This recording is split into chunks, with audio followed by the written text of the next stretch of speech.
Inteligência artificial.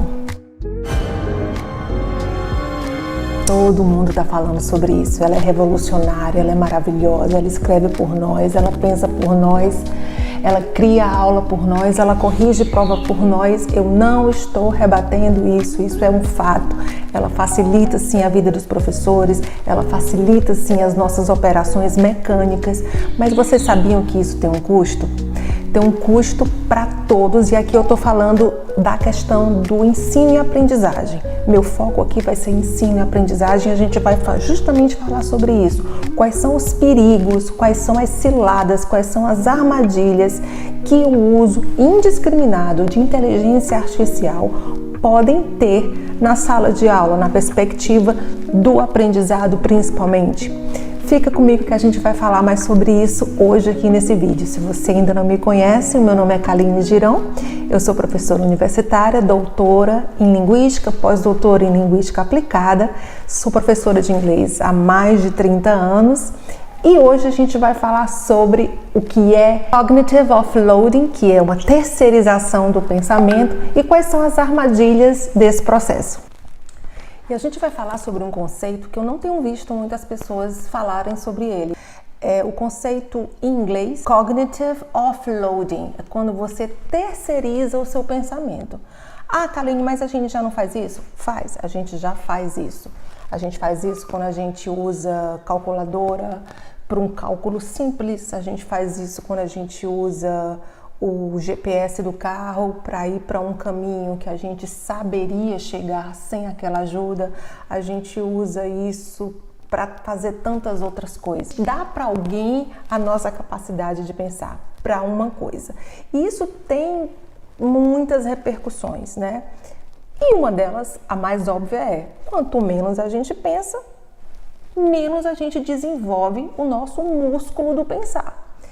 E tem implicações, inclusive, para o desenvolvimento de demência, mas isso lá na frente. A gente está falando aqui da questão do ensino, a questão de como isso está afetando o pensamento crítico dos nossos alunos, a capacidade das pessoas de pensar, de elaborar, de aprender. E quais são as 3 armadilhas que estão ligadas ao uso indiscriminado da inteligência artificial no contexto de aprendizagem? A primeira delas é: pensar dói. Pensar dói porque você você se esforça, você tem que realmente queimar neurônio, né? Como se diz, você tem que se esforçar para chegar a uma conclusão crítica, uma conclusão elaborada. E como eu já falei, quando a gente deixa de praticar algo, aquilo vai atrofiando. Isso aí é muscular, né? Quando você não utiliza um músculo, ele atrofia. E como a gente acaba dizendo que pensar dói, quem é que gosta de sofrimento? Quem é que gosta de sentir dor? Então a gente terceiriza isso, a gente terceiriza essa dor para uma máquina. A segunda armadilha é que a autoria, no sentido de você ser autor do texto, isso fica comprometido. Na verdade, você perde a autoria, você perde a sua voz. E o que é autoria? É você se colocar ali, é ter uma identidade sua, um jeito especial seu de escrever, de argumentar, de chegar a um raciocínio. E isso está ficando mais receita de bolo, né? A gente vê nos textos os alunos me perguntam: professora, como é que você identifica tão fácil textos que foram escritos por inteligência artificial? Bom, a gente identifica porque primeiro são padronizadas, aqueles hífens, as mesmas palavras.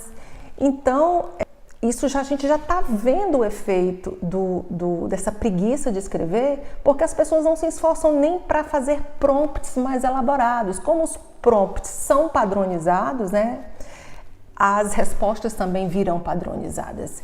E isso é um problema, porque inclusive ontem mesmo eu vi uma notícia de uma editora que precisou cancelar um prêmio de um concurso literário porque recebeu muitos trabalhos feitos com inteligência artificial.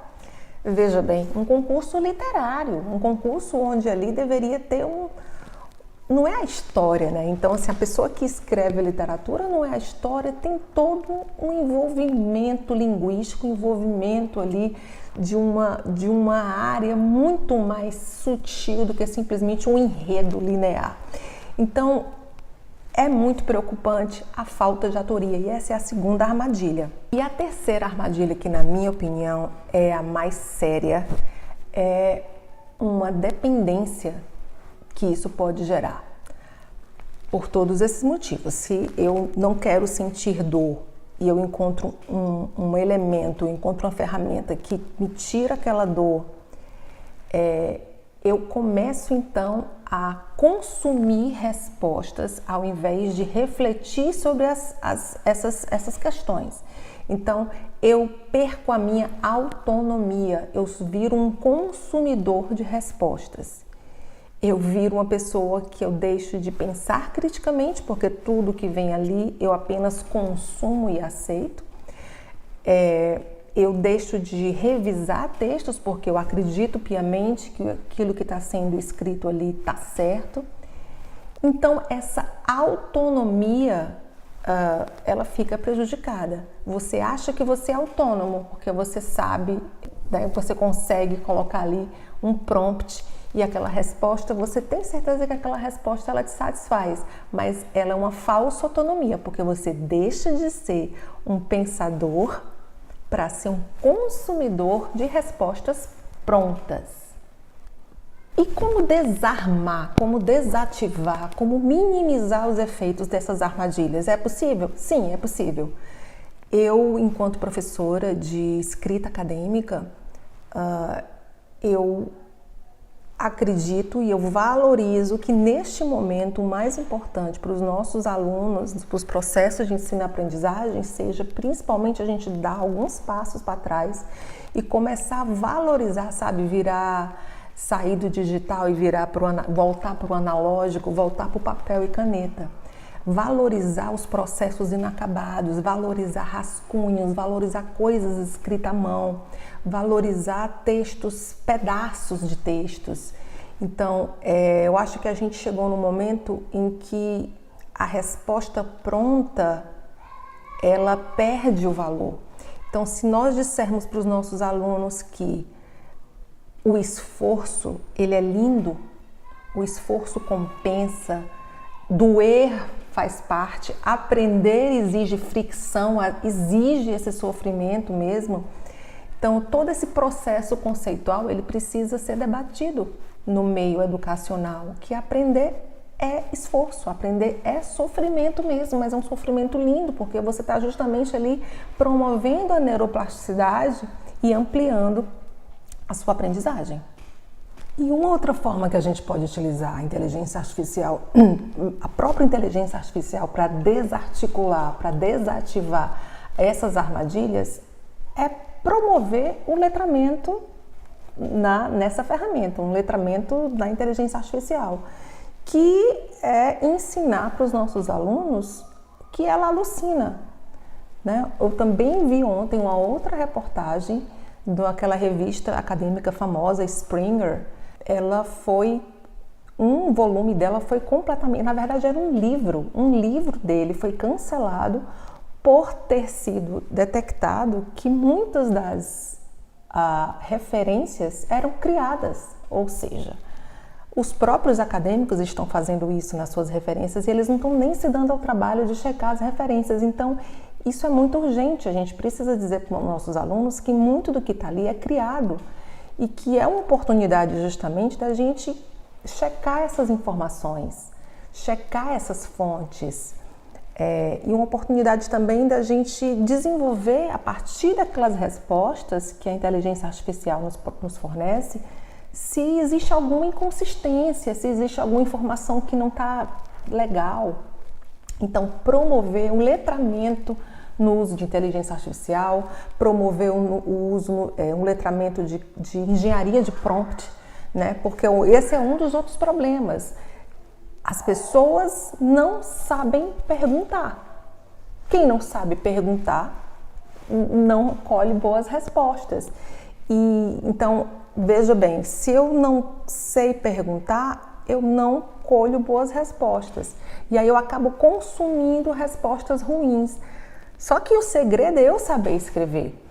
Se eu não souber escrever, eu vou continuar sem saber escrever. E isso é um ciclo muito vicioso e muito prejudicial para a escrita, para a aprendizagem e principalmente, sobretudo, para a formação de pensamento crítico.